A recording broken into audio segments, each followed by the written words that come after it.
ඉතින් මම ඉන්නේ පොල් බලන්න ආවේ. පොල් අද නෑ වෙරිලා. මේ අපි යමු මුදියක් ඉස්සරහට බලමු. මේ මොනවද මේ? මේ මොනවද? මේවද යන්නේ?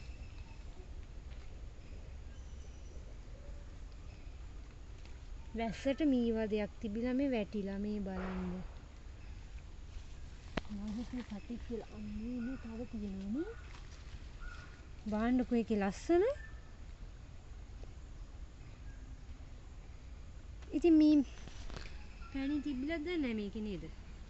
තිබිලා ඉවර මේවස ගිහිල්ලා නේද? අද අර සෑහෙන්න තියෙනවා නේද? අම්මට සිරි පැණි තිබ්බනම් කන්න තිබ්බා. මේ පැණි සමහරට තියෙන්න ඇති මේ වගේ. පැණි බීලා යන්නේ වෙහි කාලට. අප්පෝ මේ බලන්න. මේ ළඟ පාතක තිබ්බනම් අපි කනවනේ. වීඩියෝ කරන්නේ.